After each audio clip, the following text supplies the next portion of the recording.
If you would like a free newsletter on this or other subjects, just give us a call at Christian Answers. The phone number is area code 512-218-8022. That's 512-218-8022. Or you could email us at cdebater@aol.com. That's cdebater@aol.com. Thank you. Hello, this is Larry Wessels, Director of Christian Answers. I wanted to let our listeners know that we experienced technical difficulties with our master recording during this broadcast of the Ouija board with Dr. Edmund Gruss. Unfortunately, the sound quality may be not quite up to normal standards at some points during the program, so please bear with us due to this problem. Thank you very much. Welcome to Christian Answers Live, an outreach of Christian Answers, a nationwide apologetics ministry dedicated to contending for the faith that was once for all entrusted to the saints, dedicated to giving Christian answers. And now, from the studios of KIXL Radio in Austin, Texas, here are your hosts, Lee Meckley and Jim Tungate. Good evening. I'm Lee Meckley, Director of Radio Outreach for Christian Answers, along with Jim Tungate. And Jim is our Director of Research and Editor of the Christian Answers Journal. And also tonight, we have with us Larry Wessels, who is our Director of Christian Answers. Gentlemen, how are you doing this evening? We're doing fine, Lee. Yes. Okay. Now, tonight we're going to be dealing with a subject that I must confess it's from at the beginning. I did not realize that you could actually do an entire show or write an entire book on this subject. But tonight we're going to be talking about Ouija boards. Now, this is going to be something that you definitely need to be listening to because they are quite popular nowadays. And according to our guest tonight, there are some things that you definitely need to know about these. Tonight we're going to be speaking to Edmund Gruss, who is Professor Emeritus at the Master's College in Santa Clarita, California. He is author of Cults and the Occult, also Apostles of Denial, an examination and expose of the history, doctrines, and claims of the Jehovah's Witnesses, and the Jehovah's Witnesses and prophetic speculation. Okay, yeah, we got you on the line now. Edmund, how you doing this evening? Fine. Okay, I guess if you could comment briefly on what I had said at the beginning of the show. This is kind of interesting. I mean, I'd heard quite a bit about Ouija boards, but it didn't really occur to me that you could actually write a whole book on this subject. Well, I didn't think a person could either until I started investigating the subject about 30 years ago. I started teaching a course in a Bible Institute dealing with various groups, including spiritualism, and often the subject of the Ouija board came up because we had been involved and the person had been involved. And so I couldn't find much on it, and I started looking a little bit, and I found a little bit, and I found more, and I found more, and I had more people to talk to me. And ultimately, I thought, well, I should write maybe an article on it. And I did write an article that was published by Moody Press in a little Acorn booklet back in 1973. And then in 1975, I came out with a complete book because it related to the film The Exorcist, which was Ouija board related, not only in the film but also in real life. Then I was asked again to write something for Moody in 1986, and then that went out of print, and I had gotten a lot of material. I just thought, well, there's too much good stuff here. By good, I mean important stuff here. And I think I'll get back to the desk and write a book that turned out to be over 200 pages long. Edmund, who invented the Ouija board, and where did such devices originate originally? Well, we have several things in that question. First of all, we have the Ouija board as a patented device, which was patented in 1891 by Elijah Bond, and that's the Ouija board, basically what we have today, with a few changes, but it's basic board with a little bit of changes given the number of years it went by. But devices like the Ouija board, go all the way back to ancient times, and we have devices that incorporate the alphabet and a pointer of some kind. It might be a pointer, or it might be that which is like a pendulum, or it might be some other like device that moves around and either describes an answer by spelling it out or points to various letters of the alphabet or numbers.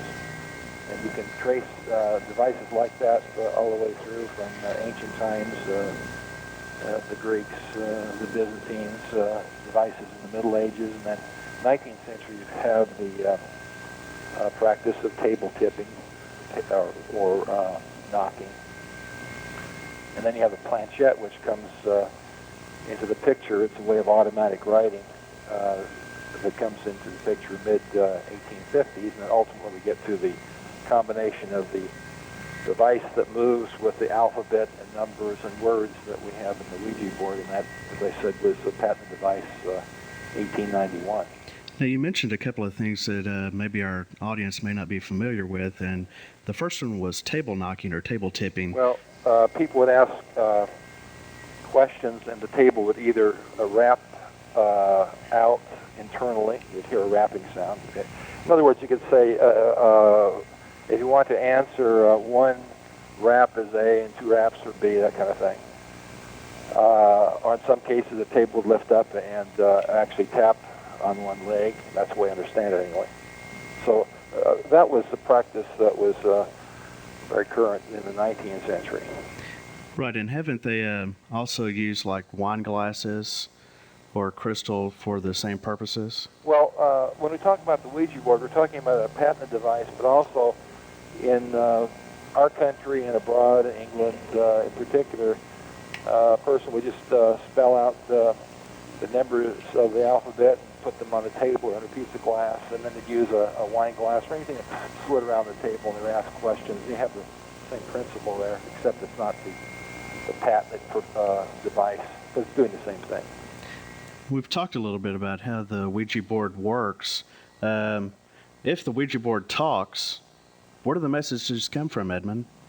Well, the first thing I would say is we're not saying that everything comes from the Ouija board is from some supernatural source. So we set that aside. We're just saying in some cases we feel very strongly that it is. But if it's not by conscious movement of the pointer, and some people have done that just to fool somebody. I really moved it. Many times neither of them actually move it to their knowledge, and yet it still seems to be spelling out something. But there are different interpretations. Some would say that's from the subconscious, and imperceptible muscular movements are spelling out messages on the board. Some would say, yes, we do have the subconscious operating, but we also have a dimension that would be disincarnate spirits or other intelligences that are coming through. And most Christians would say, yes, there is a subconscious movement dimension, but in some cases you do have evil spirits or demons that are communicating through that device, because it is historically a divination device. It's an occult device. It's not the kind of game that it's made to be, although, of course, people can say it's a game, but historically it has not been associated with a game. Is divination something that the Bible allows Christians to participate in? No. Divination, occult involvement is something that's universally condemned in the Scripture, because it's clear that we aren't to be turning to these devices or the occult, but believers are to turn to God for their answers. And the occult is spiritualism or mediumship, any way you want to identify it. It's clearly identified as wrong. It's viewed as apostasy, departing from God. And there are a number of references. I have some before me here, but there are a number of references that could be cited which would condemn occult involvement and occult devices. Now, before we did this show, I guess it was about 2 months ago that I read your book when I received it from the publisher. After I read your book, I went at my office. I walked around and asked people, have you ever used a Ouija board, and what did you think? And one of the people in particular that stands out in my mind was a friend of mine who is a practicing witch, And I asked him, I said, well, what do you think about the Ouija board, and have you ever used it? And the look that came over his face kind of took me back a little bit. He said, no. He said, it is totally evil. He said, I wouldn't touch one of those, that there's, many dangerous things that can happen, and it can be used for much evil. And he really didn't even want to talk about it after that. It kind of stuck out in my mind that maybe he'd had a bad experience with it himself. For those people out there who think that maybe this isn't such an important topic, according to Consumer Reports, the December 1994 issue, the only game that ranked above the Ouija board was Monopoly. And according to the statistics for girls, the second favorite game behind Twister was the Ouija board, and for boys, it was the fifth most popular game. You saying that is it was more popular than like Clue? Oh, definitely. Or Uno? There's a whole list of different games. Yahtzee is way down at the bottom of the list. Othello, Pictionary, games that we typically think of as being very popular. Well, the Ouija board ranks second, only behind Monopoly. Well, let's ask Dr. Gruss. Doctor, what is this tremendous appeal where only Monopoly beats out the Ouija board?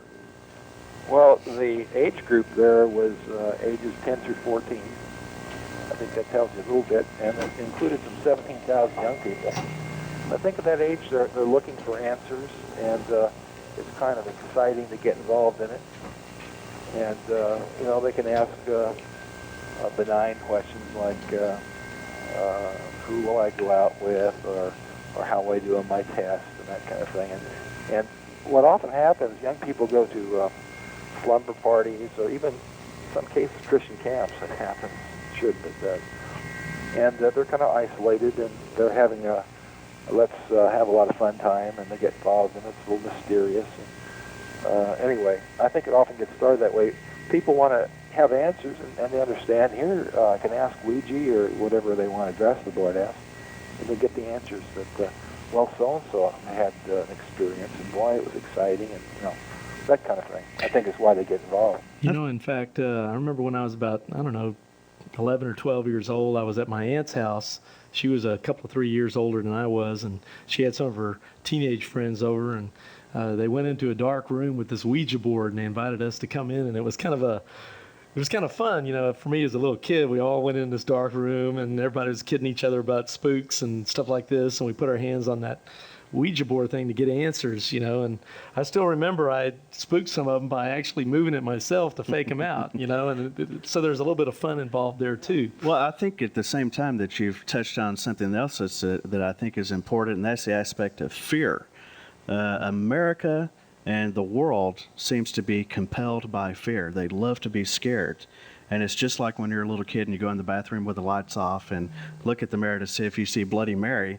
It's kind of the same thing with the Ouija board, where you're sitting there and you've heard that, it's evil and it's kind of mysterious, and at the same time, you're trying to overcome a fear by participating in that.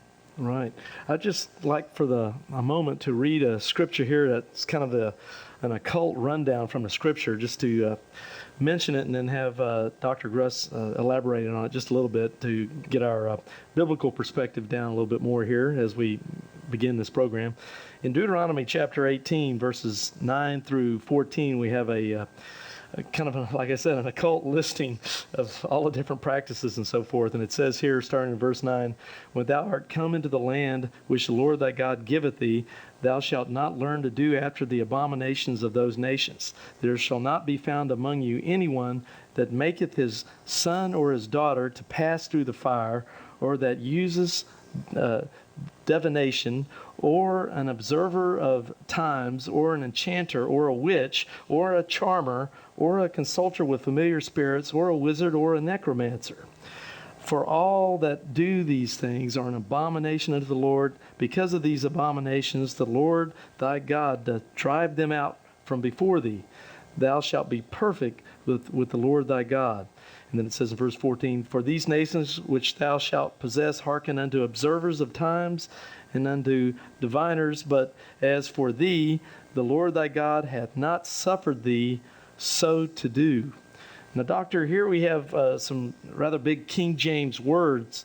For our listeners out there, could you maybe just kind of start at the top there and maybe explain what some of these abominations are, like a son or a daughter pass through the fire, and so forth as it goes, observer of the times, enchanter, charmer, wizard. I couldn't specifically divide each of those and explain each of those, because often it's a matter of different translations as to what the specific translation is, but you're dealing with all of these practices which are either turning to other gods or asking for wisdom from individuals who have contact with spirits, or people who are reading the signs, whichever signs you're looking at, all kinds of signs, everything from the flow of water to flight of birds and wind. Those are actually conjuring up things, just like you'd have in practices of witchcraft. Those that are consulting the dead for answers. It'd be hard to take each of these and explain each, but you get the total picture here of apostasy, because when people turn to witchcraft or soothsayers or interpreters of omens or sorcerers, or those that conjure spells or mediums or whatever the other terms are there, they are in a state of apostasy. Well, now, it's interesting here. You have an observer of times, which really is someone who interprets omens. You've got a wizard who is basically a spiritist. A charmer is someone who casts spells, things of this nature. Do you see the Ouija board as having a relationship to all these occultic practices? Can people, let's say, you have necromancers and so forth that that speak with the dead and so forth. Can a Ouija board be interpreted in an occultic sense of being in contact with spirits, let's say, or can it be looked at as a way to interpret omens? In other words, is it a way to kind of combine all these different occultic practices into one simple little playful type form, which we find as a Ouija board? It could, and in some cases it is used to introduce people, recruit people into these practices. As we mentioned in our book, individuals who have been involved in Satanism or in witchcraft, as another example. The board was used to recruit them into these other practices. So that could be the connection many times. Very good. Our guest tonight has a book out on the Ouija board, an entire book dedicated to talking about the Ouija board. It's published by Presbyterian Reformed. The name of the book is The Ouija Board, A Doorway to the Occult. Again, by our guest tonight, Edmund Gruss. And I was going to remark, just before we went out for the break, about one of the aspects of the Ouija board that you mentioned is that it is patented. So if I make a device like this, I can not only get in trouble with spirits, but I can also get in trouble with the government. Is that true?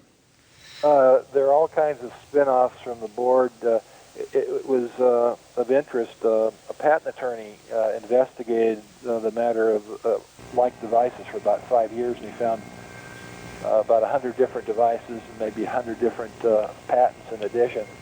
So many devices like this are called all different kinds of other names, but you can make it at home just so you don't use the word Ouija on it.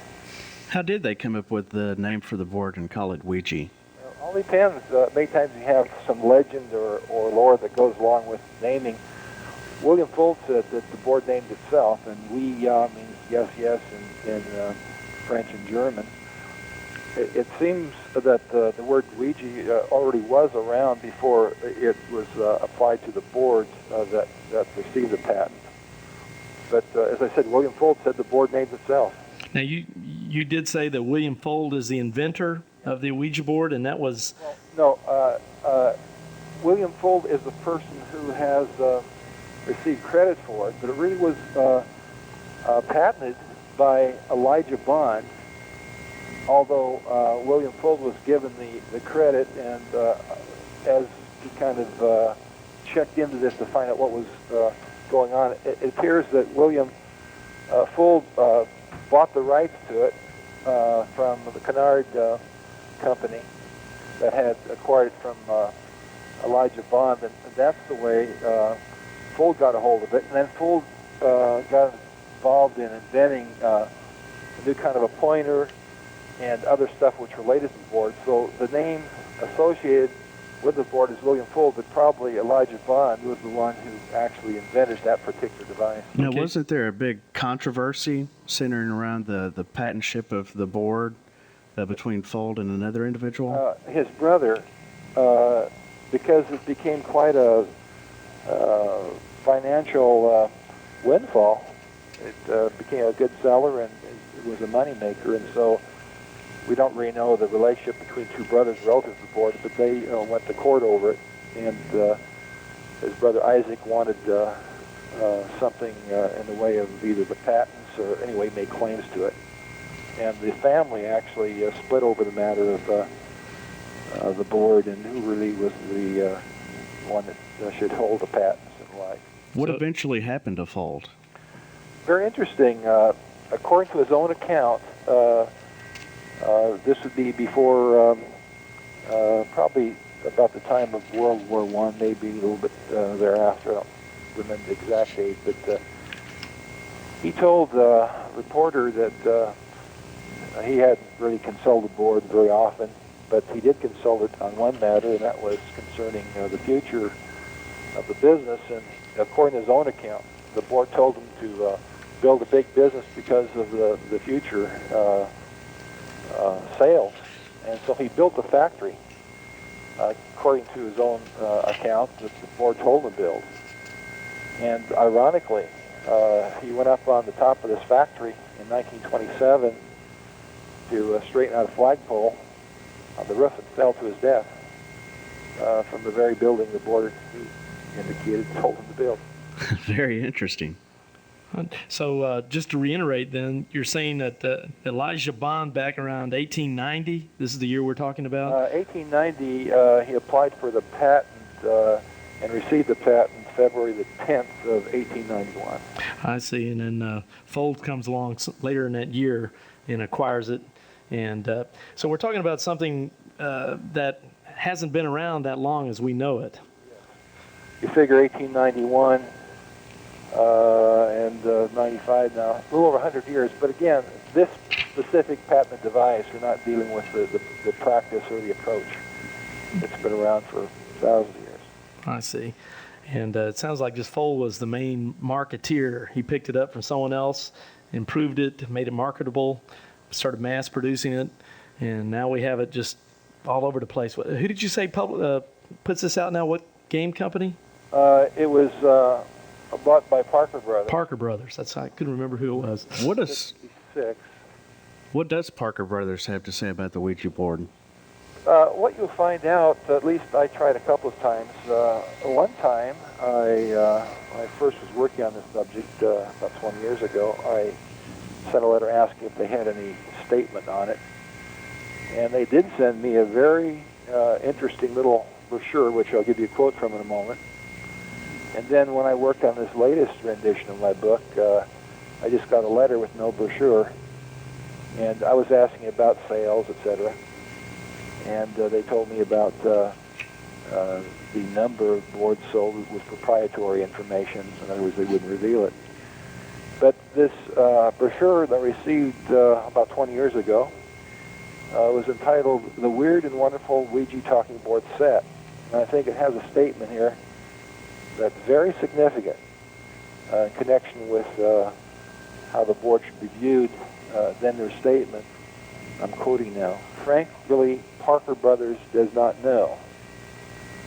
They are a leading manufacturer of games, but they doubt whether the Ouija talking board should really be regarded as a game. Interesting. They do know that many people have a lot of fun with it, and that those who enjoy using it are often interested in the occult. I wonder if they'd like to continue distributing a brochure with this statement in it. Because a lot of people say, oh, there's nothing to it, just a game. And when they themselves say they are a leading manufacturer of games, but they doubt whether the Ouija talking board should really be regarded as a game. Well, let me reiterate for a moment here on the operation and interpretation of the Ouija board. And as it says here in your book on page 30, it says there's some questions that are asked about this board. What makes it work? What is the source of the messages? Are the communications received through the board just a reflection of the operator's conscious or subconscious thought, or do they sometimes reveal contact with another dimension, the supernatural? If the latter is true, what is the evidence? We've kind of touched on this briefly in our opening segment. If we could kind of elaborate a little bit more now to some of these questions. Okay, without a lot of specifics, just generally, often the content of the messages reveals information that the person receiving the message can't possibly know. It might give specific information concerning where a person is, might give information concerning historical events that a person that receives the message knows nothing about. And there is a remarkable account that goes back to the period 1913 and following till her death in 1937. A woman by the name of Curran wrote novels that we were told were historically accurate through the Ouija board. So information that comes that the person doesn't have any source for internally or through their own experience. Another interesting thing concerning messages, the editor for my book was very eager to work on this book because she said she ran across a young lady in InterVarsity going back a number of years, and this young lady and her other friends were involved in using the board, and they were having fun with it, as is often expressed.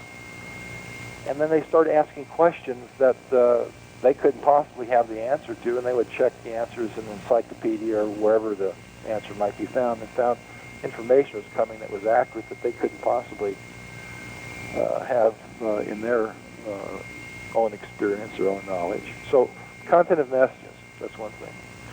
Then many times the realization that this person has come under some external control. We can call it either possession or obsession. And often there are cases of possession which relate to the Ouija board. Ed and Lorraine Warren, who are demonologists, experts in this field, probably have been out to check out 3,000 or 4,000 different cases. The last count that I received was that 7 out of 10 of their cases are related to Ouija board use, and many of these were possession cases. And then, in some cases, the board was subjected to tasks such as blindfolding of the individuals working it, rearranging the letters, and in many cases that worked where the person couldn't possibly know what was being spelled out because they couldn't see the board. They didn't know where the letters were because they had been rearranged. And then what I call difficult to explain phenomena such as physical manifestations. Often people say we're working it and with a drop in temperature, so it became very cool in the room. A wind blew through the room to the point where even small things were blown off the shelf or off the wall. William Peter Blatty, who wrote the Exorcist book and also worked in the film, said that he was working the board himself, and he had some mechanical birds that sang when the mechanics of these birds were broken. I had a woman who wrote to me who said that she used to construct boards with the use of the glass and all, and she had a skeptic in her seance. That's what she was conducting. And he said, "Oh, you're just with your hands." So she pulled her hands off, and to the amazement of everybody there, the wine glass kept on going along, moving along in a circle. And she was frightened by what she saw, too. So we can just say physical manifestations, drop of temperature, wind, singing of birds in this case, or whatever else is operated that shouldn't be operated, movement without hands. In some cases, foreign languages come through. Those are all things that, you can explain some things, but, you've got something here that seems to be another dimension that's operated that you can't explain. Okay. I was going to ask you a couple of questions. First of all, the book is available, I guess, in Christian bookstores. Do they have to dial an 800 number to get a hold of a copy? Christian bookstores all over our country here, and also probably in England and Australia and other places have it. It's also distributed by Baker Bookhouse. No, I shouldn't say that. I have the wrong. The other book is. But it's distributed through Christian bookstores all over the country. Okay. Now, you mentioned something before we left for the break about the producer or the writer for the movie The Exorcist, and your book actually talks about the Ouija board's role in the book and or the movie. Could you elaborate on that, please? Okay. Some of the people listening might remember that the novel The Exorcist came out in 1971, and the film that really shook things up came out in 1973. And at the time I was interested in the subject of the Ouija board, and someone said, hey, there's a Ouija board connection there, so I went to see the film, and then I wrote to William Peter Blatty, and I got other information. And the Exorcist plot story goes back to an experience of a 14-year-old boy in Mount Rainier, Maryland, back in August of 1949. It made the newspaper, or papers at that time. And Blatty saw that, and as a student and a person interested in this kind of thing, he pursued it, and it ultimately became the novel and the film. So in the novel and film, instead of a 14-year-old boy, you have a girl, and a good deal of the account, though, in the book and film recreate what did take place, not slavishly, but at least the general outline of things that took place are there. It's also interesting that in the summer of 1993, an entire book came out dealing with the same case, and the book is titled Possessed, The True Story of an Exorcism, and was written by Thomas B. Allen, published by Doubleday. It's dealing with the same exorcist case upon which the novel and the film were based, the actual case behind it. Now, I remember when I was just a high school kid, I remember back then I used to watch the Johnny Carson show, it's a night show, and I remember Blatty was on the show as a guest, and I remember Johnny Carson asking him about how he came up with this book, and he said things similar to what you're saying. He said he actually based the stuff on some actual, possession cases and things. And we have this situation of exorcism mentioned here. And just for the sake of our listeners, in the movie The Exorcist, you find that the Catholic priests that are in this movie, I think they both end up getting killed at the end of the movie, and it's sort of like score 2 for the devil, and the demon kind of gets away with things. I think they came up with an Exorcist 2 and 3 and whatever else they came up with, but in an actual exorcism, just for listeners to clarify things, if you're dealing with a truly demon-possessed person, is a true Christian in danger of being killed by demons, or are they protected by the blood of Christ? I would say there is danger. I don't think danger of being killed, but there is an attempt often by a demon to intimidate individuals. I don't think it should be taken lightly, but I would say that a Christian who's standing on solid ground as a Christian and biblically strong can't deal with such a thing, but not to take it lightly. Okay, so a true born-again, washed in the blood child of God who understands what he's dealing with is not in any danger of being killed by the demons. I wouldn't think so, but stranger things have happened. But I'm just saying that take it seriously. And exactly. If you're, let's say, a weak Christian, someone that's not prepared for this kind of spiritual warfare, the last place you really want to be is dealing with some demon-possessed person and the entities that are abounding with them. I guess what I'm just basically trying to say is if you're truly in Christ, through the power of His name and by His blood, you should be safe from demonic attack. The thing is, I haven't dealt with cases of possession. I've dealt with cases where there seemed to be demonic working in an individual, but some of my students on the mission field have dealt with cases of possession. But it's very important to pray and to have command of the Word of God and to challenge whatever is coming to that individual. But there will be attempts to intimidate, such as, we can get you, we can do this to you. And then the response to them, of course, for the Christian is, you could do it, but I'm not alone. I'm standing in the strength of God. Amen. Right.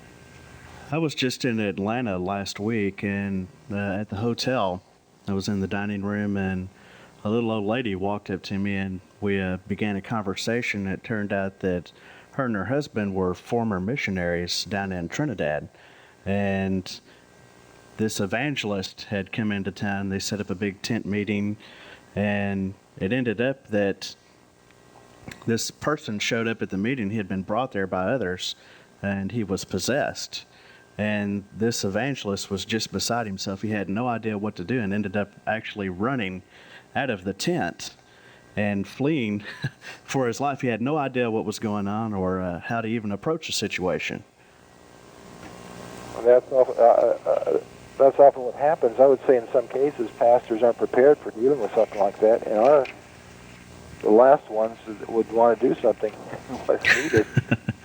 As I said, it's not to be taken lightly. It's a serious business, and the fright involved in dealing with something like that, especially if you've never seen it, is really something. The voice or voices and the threats and all that.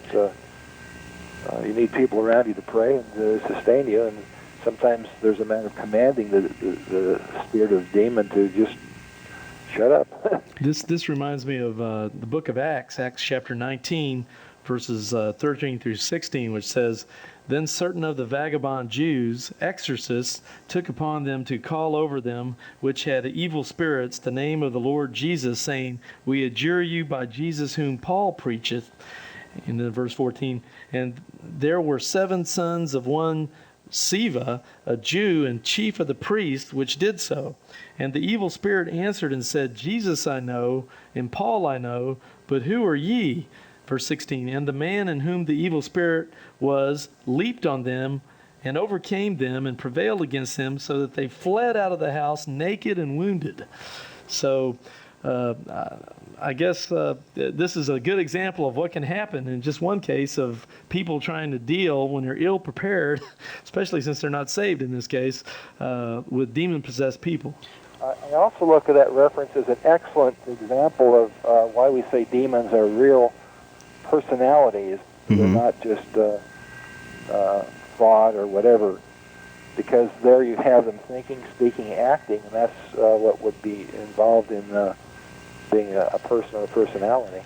Right, and you also, and this was something else that was brought out in the movie The Exorcist, was the feats of great strength, and the man in the Bible who lived in the tombs was in chains and apparently was quite violent.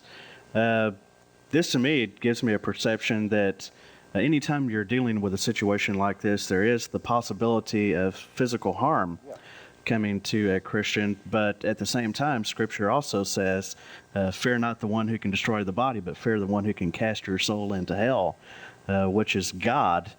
Well, that ties in with what you're just saying, a reference in Luke chapter 8, verses 26 through 37, and you see there where Jesus casts out this legion of demons, where they asked Jesus to let them go into all these swine.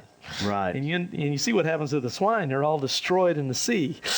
So there's a lot of destructive power associated with the spirits and demons, especially in possession cases, where they apparently in this case can even possess animals. One of the most stirring accounts that you give in your book, Edmund, is of a young girl who begins to play with the Ouija board and actually becomes infatuated with the spirit that's communicating with her in the board. Why don't you relate that story to us? Oh, I can relate some of it. Yeah, I believe you're talking about the Patty Donovan. Right. This case and some others I picked up are from the book The Demonologist by Gerald Brittle. I talked with him over the phone. And he's picking up these cases from what the Warrens were involved in. But here was a girl who was involved with the Ouija board, and she probably was involved for a long period of time, maybe for about a year or so.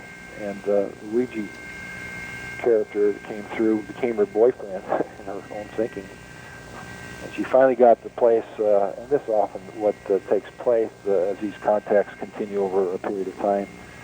The girl didn't ask for physical manifestation, and she didn't make the connection with what was happening just after that request. But the house, in one word, is vandalized. Yeah, the tires on the cars were cut, and then they had them repaired, and then put it in the garage, and then the tires were slashed again, and the car was vandalized, and rocks pelted the house, and furniture levitated, and the house was, one word, trashed. It looked like someone had taken all the stuff out of the cabinets and dumped stuff that would be liquid and salt and pepper and all that stuff on the floor and mixed it all up, and that happened, I believe, a couple of times. Wallpaper was torn off the walls, and messages were on the walls, and pounding, just like the house was going to be shaken down, burning the pictures, and it just, I called it a nightmare. I didn't want to even finish it because it got worse and worse, and all I could say, it was like a nightmare. Even when I left the house, this kind of thing followed them to the motel where they stayed. mm-hmm. And when I talked to Gerald Brittle, and also I brought a little statement in my book, he indicated that the cases that were included in this book, the demonologists, were not cases that were ill-documented, the cases that were observed and put on tape and in other ways observed by people. Well, right. Even when the house was being pelted by rocks, there were police officers present, people in the neighborhood. So there were numerous witnesses to these events. And I brought these cases, this being one of them, into the book because often people think, well, The Exorcist is just something that kind of an unusual thing that never happens. And I thought, well, while The Exorcist is an older case, there are other things going on that have some of the same kind of things happening. In some cases, even worse. And so I brought those other examples in so that people could see that this kind of thing is not unique. One case was from Enfield, England, so things can happen other than in the United States. And a couple of these cases in the United States, Cindy McBain, a 15-year-old, her experiences. This was from another book of the Ghost Hunters. And again, it's a very serious thing. It's not something that can be just sloughed off and there's nothing to it. And the problem is many times people who know nothing about the subject are so knowledgeable, in quotes. They say, well, there's nothing to it, but they haven't investigated it. And so there are a lot of experts who don't have any real information to decide that it's all just nonsense or a game or to be taken lightly. Sounds like you're talking about ignorant know-it-alls. Yeah. Well, we're almost out of time here. I would like to, for the second hour, I'd like to really get into a lot more of these case studies and histories that you've provided in your book to give people a little sampling of it. I would like to mention here from your book on page 102, you list something called Symptoms of Occult Activity Involvement compiled from actual case studies and interviews as of September 1989 from Emmon. And it mentions a lot of symptoms of extensive Ouija board use, such as frightening, reoccurring nightmares, voices, insomnia, apparitions, suicidal and murderous thoughts, extremely secretive demeanor, time loss, memory gap, violent behavior, poltergeist activity, depression, withdrawal from society, drug use, physical contact by a seen or unseen entity, sometimes sexual, involuntary muscle spasm not associated with drug use, also described as a shaking or vibrating bed, or the sensation of mild earthquakes, or almost, there's many more I could list here, but that ought to give people a sampling. After the break. Good evening. I'm Lee Meckley, Director of Radio Outreach for Christian Answers, along with Jim Tungate, who is our Director of Research and Editor of the Christian Answers Journal. And also tonight with us in the studio, we have Larry Wessels, who is the Director of Christian Answers. And we are talking with Edmund Gruss. He is the author of a book called The Ouija Board, A Doorway to the Occult, published by Presbyterian and Reformed. Reading a little bit from the book release here, Innocent fun or introduction to the occult? Billed as a harmless game, the Ouija board has drawn countless users, especially young people, into a web of deception and demonic activity. The results can be tragic. Obsession, possession, insanity, suicide, and murder. Without sensationalism, Edwin Gruss demonstrates through one startling case after another that these dangers are all too real. He traces the occult ancestry of the Ouija board and explores possible sources of messages, as well as Ouija's role in The Exorcist, which we were talking about last hour, and the modern channeling movement. Gruss combines compelling documentation with a solid biblical response and offers practical steps for those struggling with the occult. Edmund Gruss is Professor Emeritus at the Master's College in Santa Clarita, California. He's author of Cults and the Occult, also Apostles of Denial, an examination and expose of the history, doctrines, and claims of the Jehovah's Witnesses, and the Jehovah's Witnesses and Prophetic Speculation, as well as several other books on the cults and the occult. Again, the book we're talking about tonight, The Ouija Board, A Doorway to the Occult, published by Presbyterian and Reformed. Edmund, are you still with us? Yes. Okay, thank you again very much for being on the program tonight. Could I pick up that Eamon quote you were using? Sure, please do. I'd like to put it in a little bit of a context. Randy Eamon at the time was a sergeant in the police department and also was an expert on the occult. And he would go out and he would speak to teenage groups. Many of these groups would be in Christian schools. And after his presentations, he often would have young people come and talk with him. And he interviewed about 1,500 teenagers between the years you mentioned, 1985 through 92. Who had been involved in the occult. And what you were quoting was what he came up with as a result of these interviews. And while all of these things you're reading and more in addition related to the occult, many of them, almost all of them, could also and were related to Ouija board use. So this was the occult generally, but as I looked down them, I said, hey, we find the same things in Ouija board use as manifestations of extensive use. And just to reiterate, you're talking about the symptoms of like insomnia, frightening reoccurring nightmares, violent behavior, poltergeist activity, depression, drug use, physical contact by a seen or unseen entity, sometimes sexual, and so forth, involuntary muscle spasm, that quotation right before the break. And the interesting thing is, as he looked at these statistics, because he was interested, why do young people get involved with this occult realm, and how do they get involved? And he said better than 2/3 that he interviewed said the main item of curiosity that caused them to continue deeper interest in the occult was their experimentation with the Ouija board. So it was like the open door. That's why we titled our book, the Ouija board, A Doorway to the Occult. I purposely put A in there because this is only one of the possibilities.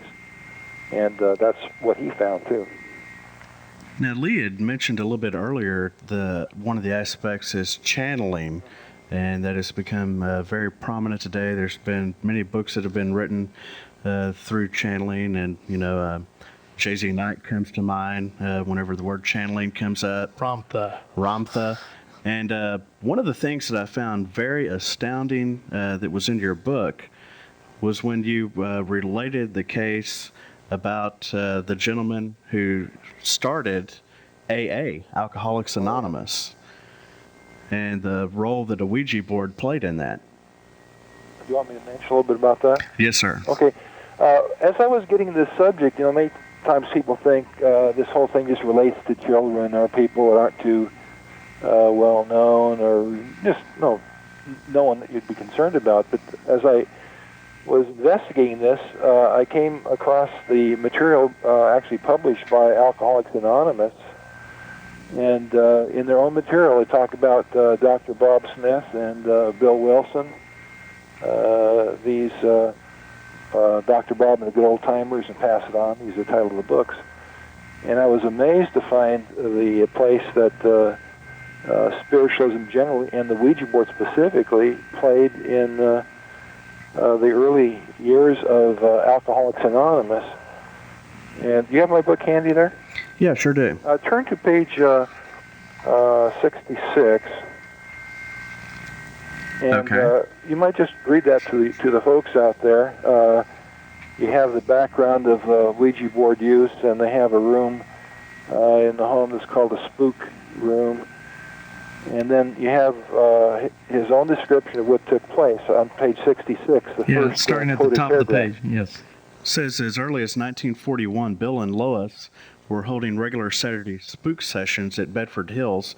One of the downstairs bedrooms was dubbed by them the spook room. Here they conducted many of their psychic experiments. Bill Wilson provides an account of one of his Ouija board sessions. The Ouija board got moving in earnest. What followed was the fairly usual experience.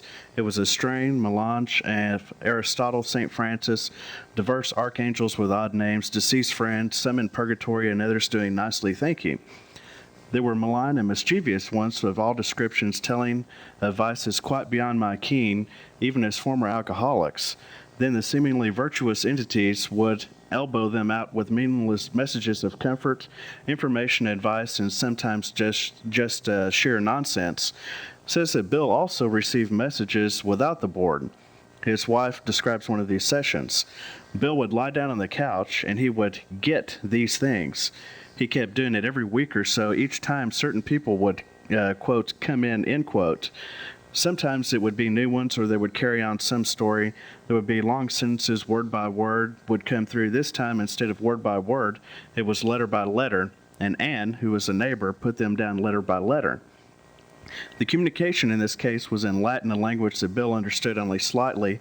Bill took the material to a classical scholar who read the messages and was impressed by it. Bill Wilson wrote the now famous, quote, 12 steps.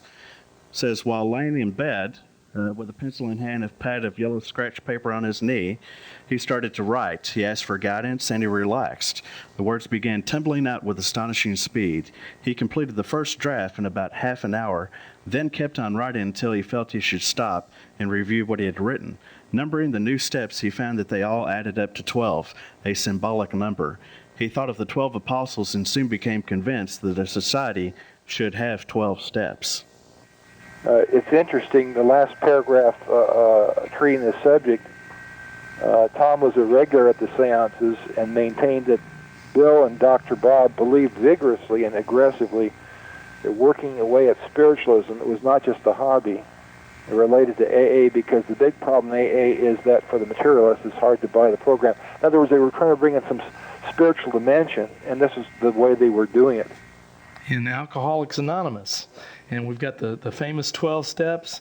It sounds like he used automatic writing to come up with the whole thing. Quote says, I'm not saying it was, but it sure made a person sympathetic to channeling speculate. By this description, could it be that Bill went into his meditative state and used automatic writing to channel the 12 steps?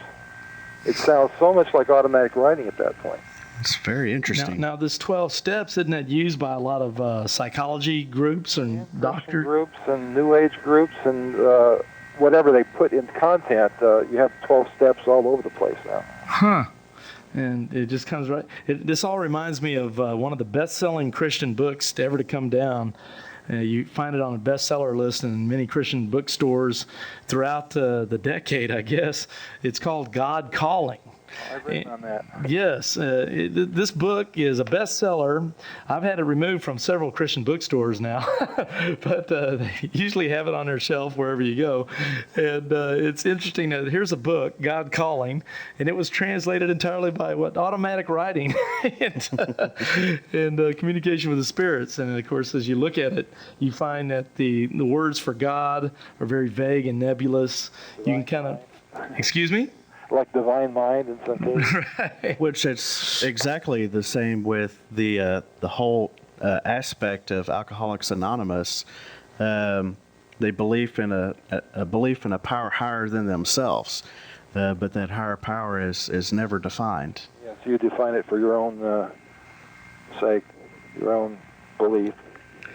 Well, is there any more channeling that can be tied in with this Ouija board situation? Well, going back to the beginning of the chapter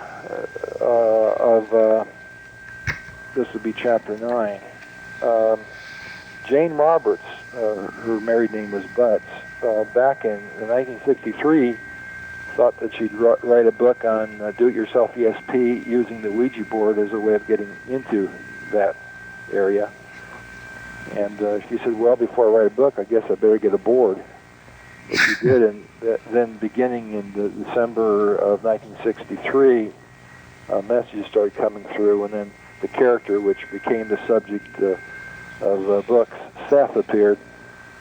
And her book, How to Develop Your SP Power, was published in 1966, but when Seth appeared, he became a dominating character for her other books, and she wrote books like Seth Speaks and other Seth books, and they became the example of how to get into this area, and others followed her, and you have a person by the name Sinea Roman, and she started with the Ouija board too, and Dr. Catherine Rydell also looked at the Seth material and got involved in channeling through the Ouija board. Anyway, it seems like Jane Roberts started the channeling movement using the Ouija board as one approach to it, one way to get into it, and she's credited by the sources that are non-Christian sources, books dealing with the New Age movement, like as being the one who started the channeling movement.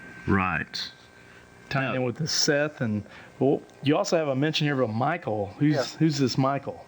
Chelsea Yarbrough compiled a number of these messages received over a number of years, and this is another group of individuals that got together, and they channeled through the Ouija board, or they made their own board because they were using it so much, and it was so much wear and tear on their own board, they made their own board to stand up under the messages. But she wrote, actually she compiled messages from Michael, which came out in 1979, and then more messages from Michael, which came out in 1986, and Michael's People in 1988. And then others started claiming that they were channeling Michael, and as others also claimed to be channeling Seth. So you get started in this area, and it influences others, and it just goes well beyond the initial ones who are using the board or having experiences. You know, these messages permeate the internet. They have Usenet groups dedicated to channeling, and in there you can find messages from every quarter, including, I believe it's Commander Core, who channels an alien.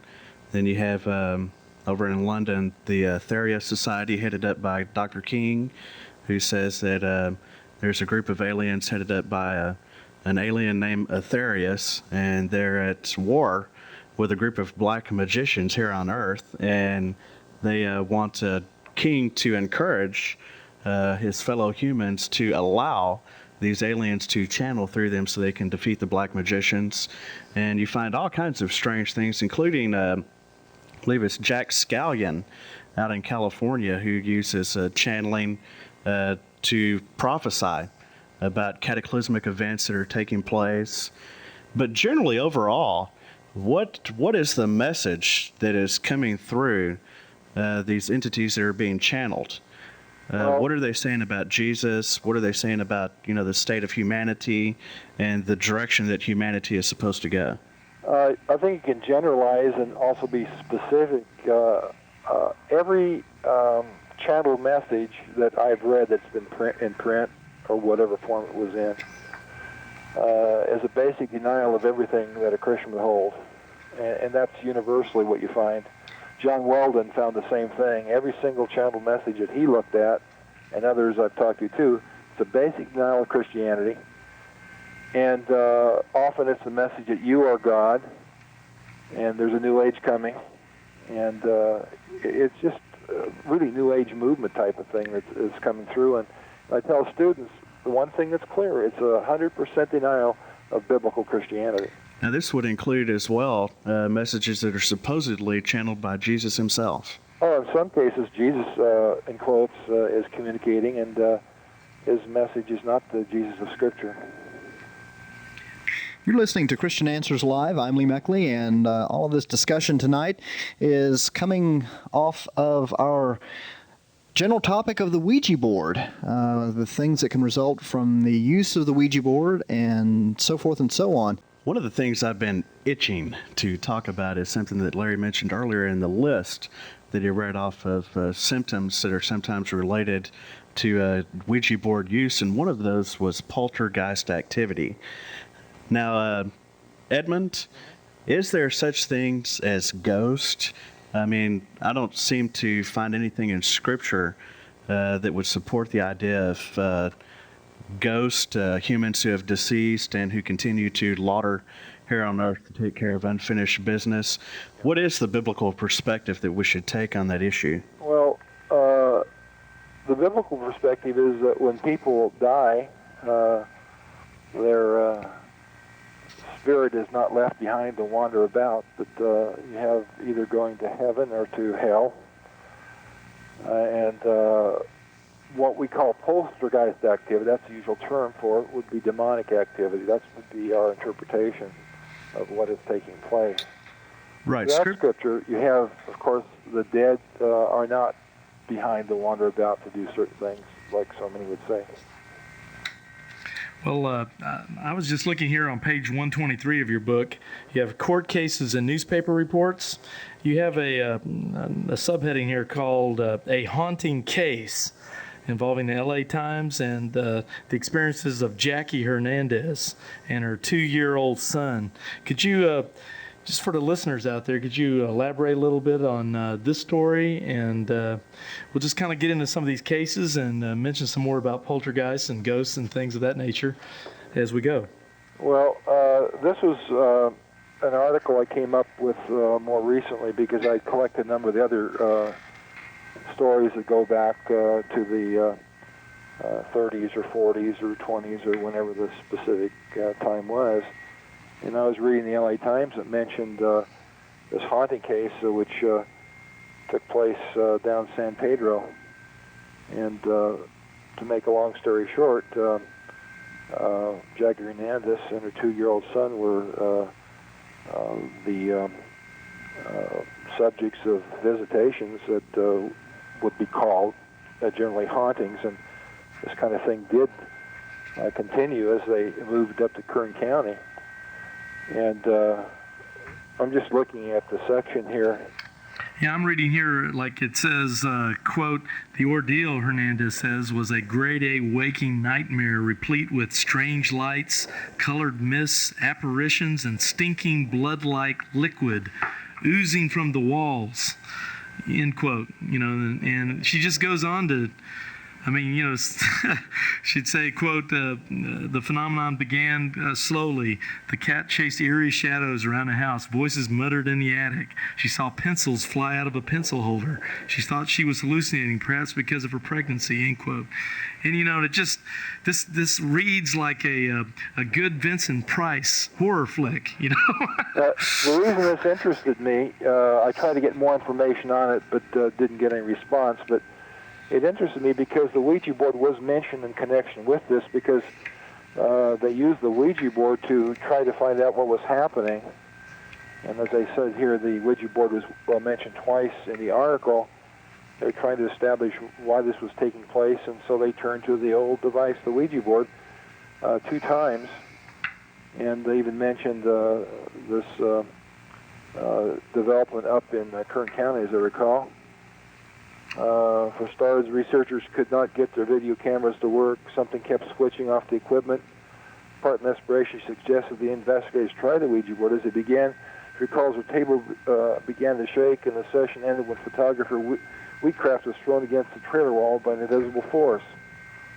And so it relates to what might be termed normally haunting experience, and then trying to check it out, and then this kind of thing continuing at the second location. And again, the interest here was that they actually consulted the Ouija board to find out what was happening, and they got this further manifestation at that point. Well, it certainly seemed, and this is right in the Los Angeles Times newspaper. That's why I took it, because they wouldn't normally publish an article that didn't have some basis for it. Mm-hmm. After all, this wasn't a National Enquirer that we were reading here. And you've got other case history. Would you like to mention a couple of them? Well, the most interesting was this one that relates to the 6 AWOL intelligence specialists from Augsburg, Germany. They were in the military, 6 of them, 5 fellows and 1 girl, and I saw a little article in a paper on it, and so I contacted the person who had given a statement to the press. Vance Davis is his name, and Vance Davis said that as he and these others were investigating the occult realm, and they started with the Ouija board, and they started getting all these messages. They worked the board for hours on end, not just 1 hour, but maybe 5, 10 hours at a time. And they were given all kinds of information and instructions and predictions, and they were told that they should return to the United States to help in the work that was necessary. So they actually deserted their post, and eventually were found and arrested in the area of Gulf Stream, Florida, which has had UFO sightings. But they definitely, or Vance said they definitely were not involved in UFO stuff. But he said that it was amazing what was happening to the board, the speed of the messages, the answers were given, the predictions that were set forth. As you would understand, they were so impressed by what was happening, they had deserted their posts and actually were arrested and discharged from the military on the basis of what they'd done as a result of following Ouija's instructions. So it must have been very powerful to them, what was coming through. Do you see any connection here between messages coming from the Ouija board and, let's say, these so-called contacts with alien beings from UFOs? I didn't bring it into my book, but there are look for a UFO, and the two are connected where they're told to look for the UFO, and there's a UFO connection. There are those who are in UFO cults, we can call them, who use the Ouija board to make contact, and that's the way they do make contact with what they think are UFOs. You know what? That's fascinating. Well, all this is kind of fascinating. Always get into that mysterious, eerie stuff. Right. That's why they call it the occult, because it's the secret and hidden things. From the Latin. But anyway, it just reminds me of when I was it must have been 13, 14 years ago. I used to work in a Tom Thumb grocery in a bakery, and I worked with a lot of secular people and things like this, not non-Christians. And I'll never forget this one guy who was just kind of an average Joe. He didn't believe in anything basically, but I mentioned the Ouija board to him one time, and boy, he got like a ghost-like look on his face. And he said his brother had a Ouija board, and he told me this story, but he went way out of his way to say, you better, you'll never believe me and all this kind of stuff. And but I finally was able to get it out of him because I was so curious, over time. And it's funny how here you can have a secular person, and they have a little story that's kind of like a supernatural type of story when they really don't believe in the supernatural. They're kind of like atheists, but they he did say he believed in ghosts after this experience with the Ouija board. He said he went over there to his brothers and he was just spending the night with them, and all of a sudden they were just sitting around. I think he said in one room listening to the radio, and the radio went off by itself. And his brother just started saying, "It's that stupid ghost again with that Ouija board," And right at that moment, his brother seemed to be hit with an invisible force. This guy was telling me, which knocked the wind out of him.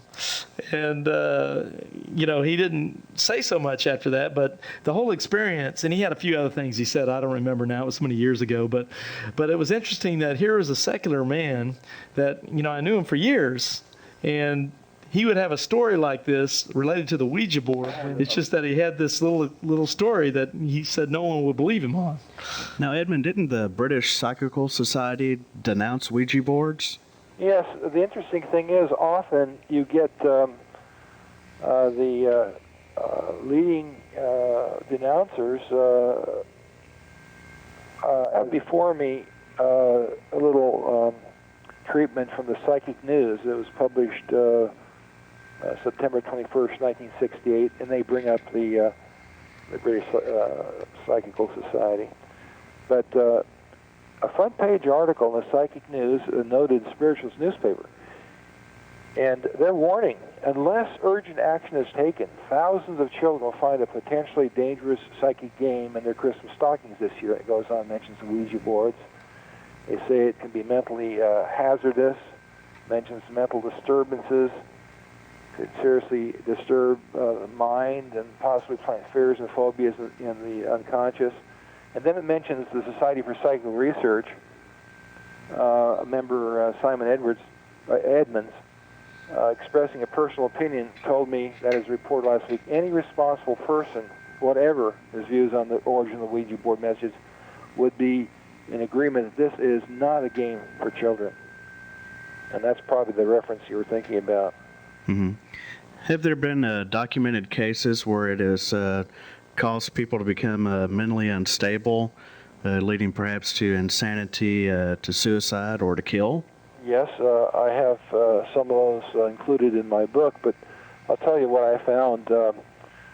I was working on a book dealing with groups in general, and I went back to Virginia Beach, Virginia, and I went to the Edgar Casey Foundation. I'm not endorsing Edgar Casey's Association for Research Enlightenment. It's another cult I have in my book, but another book. But I was able to read letters there from people who had been involved in Ouija board use, and some of them were written from mental institutions. And they told how they got involved with the board, and they were saying people should be warned not to get involved in this, but they were actually written from either mental institutions or people who had been returned after they finished their stay there, and it was Ouija board related. That's why I wanted to go back and read the letters. They wouldn't send them to me. I had to read them there, so the letters were brought out, and I was able to read them there in their library. Mm-hmm. But there were a number of cases that related to mental illness, and as my book brings out, there are some cases of suicide. I mentioned a case of some girls in Zurich, Switzerland, back in 1990, who were told by the board that they were going to live only until the age of 18, or they would die before the age of 18, and so they, being 13 to 14, others were involved, but only 2 jumped, and they jumped to their deaths off a building 200 feet down, and they died. And there are other cases like that where people take what comes through seriously, and as a result of that, it gives them reason to make a decision, which can be very, in this case, fatal. Now, this Ouija board is, as we've already mentioned before, it's very popular. It's only second to Monopoly. With Christmas time coming on, what kind of numbers are we talking about here? Parker Brothers produces this thing. Is it sold? I guess we're talking in the millions. Do you have any idea what the statistics are in sales for the Ouija board on a yearly basis from Parker Brothers, or what the sales are around Christmas time, or do you have any information like that? As I indicated, I asked them the question, and they didn't give an answer, but I have some figures I can quote. When Parker Brothers took it over, it, for the first and only time, beat Monopoly, 2.3 million to 2.1 million sales. From other figures, sales were 400,000, 700,000. The customer relations person mentioned figures at least sometime during the past, since '67, of 2 million. But they didn't give any definite figures beyond these things I've mentioned and the other source I looked into. So we're talking about high hundreds of thousands, possibly. At least there are some years where they've been up to 2 million boards. But when you figure that and figure out how many people can get involved as a result of those, plus the ones that have been sold every year, you've got a lot of potential out there for getting involved. And they're only $15, and any little child can walk into a toy store or to a five and dime store and purchase one of these. And sometimes parents will buy them and have no idea what is happening or what will happen. In some cases, I've had letters from people where a deacon or an elder gave a board to another family in the church as a Christmas present or some other another occasion. You know, this reminds me so much of the scripture, and of course after our next break we'll get into this in more detail, but in 2 Corinthians chapter 11 verses 13 through 15, it says, "For such are false apostles, deceitful workers, transforming themselves into the apostles of Christ, and no marvel, for Satan himself is transformed into an angel of light. Therefore it is no great thing that his ministers also be transformed as the ministers of righteousness, whose end shall be according to their works." Now this reminds me of, here you've got something packaged like a children's toy, and it's a deadly trap. It's the devil's tool himself, it almost looks like, to entrap people, but it's packaged so nicely. Parker Brothers, you know, and just like these ministers of righteousness are really the angels, you know, false apostles and deceitful workers here in this other context in 2 Corinthians chapter 11. Now, I wanted to make the point that the Ouija board in and of itself, I don't believe is dangerous. But it's what you do with the Ouija board. Anytime that you open yourself up to contact with spiritual entities, something may just happen. And I wanted you to comment on that, Edmund. Yes, this is what you said, a little paraphrase about of a quote I have right before me. Ed Lorraine Warren said the very same thing here, that Ouija is nothing by itself. It's just a pressed piece of board with the alphabet on it. Same effect can be had with an upside-down wine glass on a wax table, but in either case, it's a medium for communication. In other words, it's what you use the object for. You use the Ouija board, you give permission for an unknown spirit to communicate with you. Would you open up the front door to your house and let in anyone who felt like it? Of course not. Right. Yet that's exactly what you're doing on a supernatural level. You said many times, doors have got to be opened before most of this activity can occur. The Ouija board is one way to do it. And that, you know, people say, oh, the board just pressed masonite, this and that. That's right. But it's also a way of communicating, and the board doesn't have any magic in it. It's how you then get involved in it and use it as a means of communications.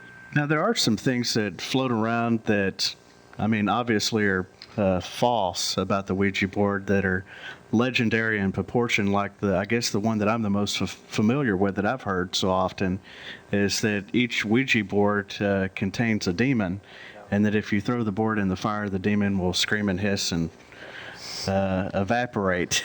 But that's just some of the wild stories. But, you know, we're not trying to come from this from a sensationalistic perspective.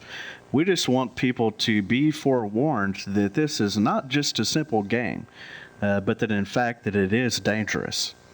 I would like to quote two sources here because they're non-Christian sources. One is notoriously non-Christian, Manly P. Hall. He was the founder of the Philosophical Research Society, and he would really be completely removed from anything Christian in his position. And I ran across an article he wrote in his publication Horizon back in 1944. And I mentioned 44 because it says during the last 25 years, he mentions having a lot of personal contacts with people who had dabbled with the board. Out of every 100 such cases, now these are cases that are referred to him, at least 95 are worse off for the experience. Some have suffered years of personal unhappiness as a penalty for the disorganization which this little table has brought in their lives. I know of broken homes, estranged families, and even suicides that can be traced directly to the source. In some cases, health has suffered seriously. In others, the psychic dabbling has led to serious financial losses. The remaining 5 out of every 100 actually secured information which was valuable or important to them. Even in these cases, however, the Ouija board was not solutional in any general way. And the interesting thing is these people receiving all these messages from, he says, Jesus and Buddha and Plato and various angels and archangels. Some such communication, of course, overwhelms the recipient and works havoc with his ego because he thinks, well, look, you know, I'm connected with. And so he says here, I have examined a great number of these awful revelations, and while they may bear the authentic signature of some great person, the content always belies the signature. Yet perfectly honest persons, when convinced that they have been ordained by the spirit world to work in their time great earth solutions, develop evangelical zeal, and the result is disastrous in every sense of the word. Now here's a person who's not within the Christian camp at all, but he says this is dangerous, and all the things he mentioned, suicide and broken homes, etc., etc. And a reason I put quotes like this in, because many times people say, oh, that's just you Christians, that's, you're just off the wall with this stuff. But so many of the quotes I was able to gather were completely removed from the Christian camp. They would be anti-Christian. Right.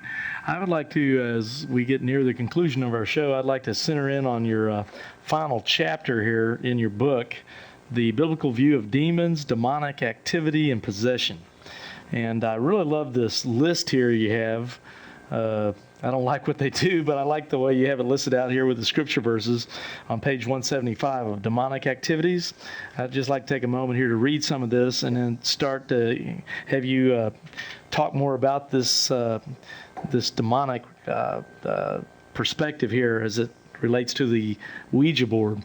Anyway, you have listed here about demonic activities. 1, they sometimes promote idolatry. You have Acts 16:16 and other verses. 2, since Satan is not omnipresent, they are necessary to him to extend his power. Ephesians 6:11 and 12. They can cause mental disorders. Luke 9, verse 39. They can inflict physical ailments, Matthew 9:32-33. They are sometimes responsible for the dissemination of false doctrine, 1 Timothy chapter 4, verse 1. They may be used of God to carry out his purposes, 1 Kings 22:22. They sometimes seduce humans into immoral activities, 1 Timothy chapter 4, verses 1 through 3. They have power to work miracles and signs to deceive men, Revelation chapter 16, verses 14. They sometimes attempt to instigate jealousy, faction, and pride among believers. James chapter 3, verses 13 through 16. They may impart superhuman strength. Mark chapter 5, verse 4. They sometimes act as fortune tellers and prophets.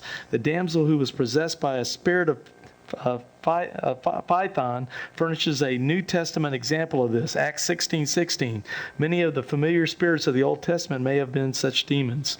They exercise their power and influence in human governments. Ephesians 6:12. They may enter and control human beings. Matthew chapter 12, verse 45. And of course, you say here, this last activity of entering and controlling people leads us to examine briefly demon possession in the Bible.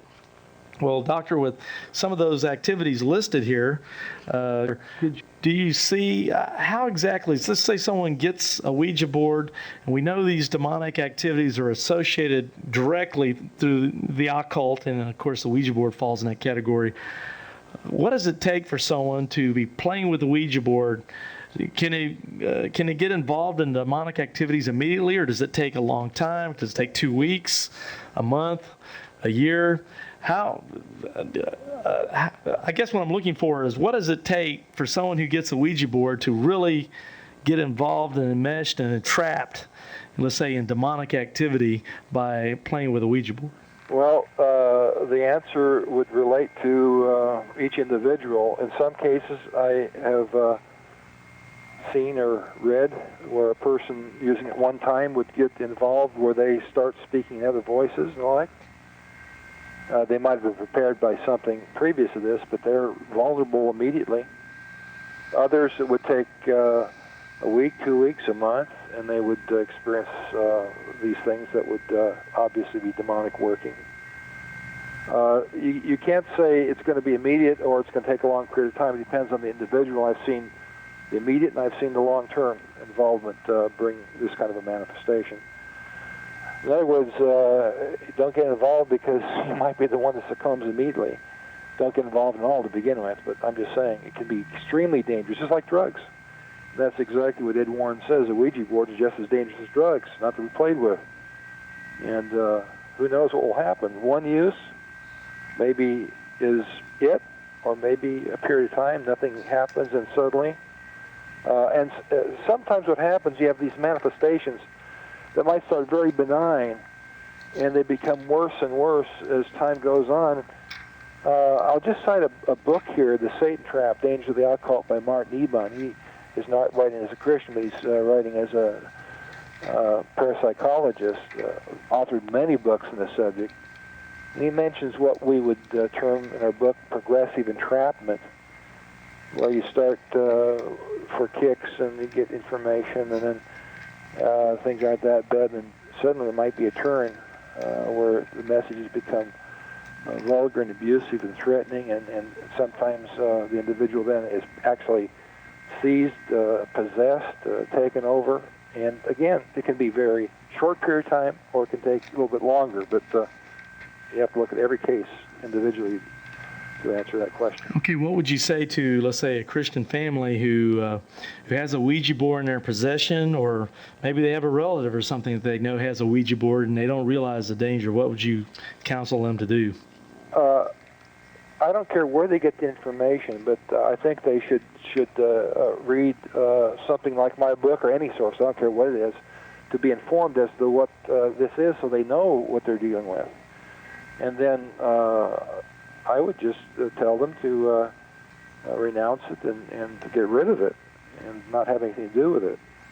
I sort of like this reference in Acts chapter 19, where it starting in verse 18, it says, "And many that believed came and confessed and showed their deeds." Verse 19, "Many of them also which used curious arts brought their books together and burned them before all men, and they counted the price of them and found it 50,000 pieces of silver. So mightily grew the word of God and prevailed." That's a tremendous reference that covers this whole occult realm, and I've often quoted that because many times people see the light on what they should do, and here's the pattern. Denounce it, destroy it, get rid of it. And in some cases, they're not going to get any deliverance from that until they do. I've seen cases where people have continued having problems. They found some occult device they'd used in the past that was present in their home, and they got rid of it, and the presence, the problems, the obsession, possession, whatever it was, stopped at that point. Edmund Gruss, thank you very much for being on the program. We're out of time, and we hope to have you on again sometime. Okay. Check out our websites, BibleQuery.org. This site answers 7,700 Bible questions. HistoryCart.com. This site reveals early church history and doctrine, proving Roman Catholicism is not historically or doctrinally viable. MuslimHope.com. This site is a classic refutation of Islam, a counterfeit religion created by Muhammad. Free newsletters are also available.